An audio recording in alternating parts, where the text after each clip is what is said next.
You ever notice how some of the biggest deaths in Harry Potter feel completely different between the books and the movies? Same moments, same characters, but the emotion completely changed. And honestly, once you see how deep the differences go, it might just change how you look at these scenes forever. Because these aren't just movie edits, they're emotional rewrites. So let's talk about the deaths that the films got wrong, and the ones the books handled with quiet, devastating perfection. Let's start with Bellatrix Lestrange, because her death is one of those moments where the film went full fireworks, and the book just quietly ended her. In the book, Bellatrix is dueling Hermione, Luna, and Ginny, and she's winning. Then Molly Weasley steps in, and boom, that line. "Not my daughter, you..." And that's it.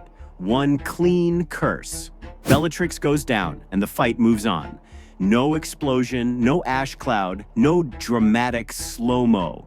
Just a woman who finally got what she deserved. It's powerful because it's simple. Molly wasn't some warrior. She was a mother protecting her child. That's what made it magic. But the movie turned it into this grand, sparkly showdown where Bellatrix literally bursts into dust like she'd just lost to Thanos. Cool visual? Sure, but it kind of misses the point. Love didn't just defeat evil. It outclassed it quietly. The book trusted you to feel that. The movie wanted you to see it. And then there's Voldemort. Oh boy, in the book, his death is the exact opposite of epic. And that's what makes it perfect. After all the years of fear, all the prophecy buildup, all the Horcrux hunting, he just dies. Tom Riddle hit the floor with a mundane finality. No music, no glowing aura, no slow dissolve into ashes. He's not special anymore, he's just a man. That's the whole point. The great Lord Voldemort ends up like anyone else. But in the movie, they went for symbolism instead of honesty. He disintegrates into dust and blows away like, ooh, poetic justice. It looks amazing, but it feels wrong. Because Voldemort's biggest fear was dying a normal death. And in the book, he does. That's the real tragedy. Not the loss of a villain, but the loss of his delusion. Now, Snape, that one's interesting because both versions hit hard, just in different ways. In the book, he dies in the Shrieking Shack, the same place that held so many of his worst memories. It's poetic and painful at the same time. He's cornered, bleeding out, and Harry's there, confused, watching this man he hated finally reveal the truth. And when Snape says, "Look at me," it's not just him asking Harry to see Lily's eyes. It's him asking for recognition, for understanding, for once in his life, to be seen. But the movie moved it to the boathouse, and okay, yes, visually it's gorgeous. The moonlight, the reflections on the water, it feels almost peaceful. But that's also the issue, it softens him.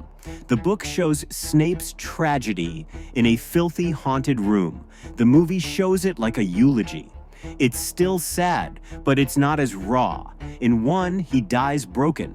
In the other, he dies forgiven. And then there's Wormtail, a death the movies just skipped, which honestly annoys me more the longer I think about it, because in the book, his ending was brilliant. When he hesitates to kill Harry, that silver hand Voldemort gave him, the very symbol of his servitude, strangles him. He literally dies at the hands of the master he betrayed everyone to serve. That's poetic symmetry. But the movie? Nah, he's just gone. Like the script collectively decided, no one cares about Peter anyway. But that scene mattered. It showed that Voldemort's gifts always destroy, always. And Pettigrew's death was karma wrapped in tragedy. And finally, Lupin and Tonks.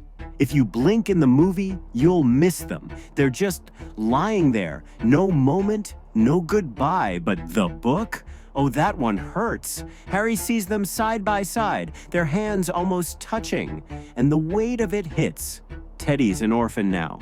Just like him, history repeating itself in the cruelest way, and Rowling doesn't milk it. She lets the silence speak. Because that's what real loss sounds like. And that's kind of the theme here, isn't it? The books gave us silence. The movies gave us spectacle. One made you feel, the other made you watch. Neither is wrong, but they're not the same. Not every death needs to sparkle or crumble into dust to mean something. Sometimes the quiet ones, the simple ones, stay with you longer, because real loss isn't cinematic. It's heavy. It lingers. And that's why, to me, the book deaths hit harder. Because when the magic fades, all that's left is the people and their stories. And Rowling never let us forget that. So tell me, which version hit you harder? The emotional honesty of the books or the cinematic drama of the movies? Because I know where I stand, but I want to hear yours. And if this one hit you, wait till you see the 7 deaths that deserved way more attention. Trust me, that one will break you. Click it if you're ready to feel something.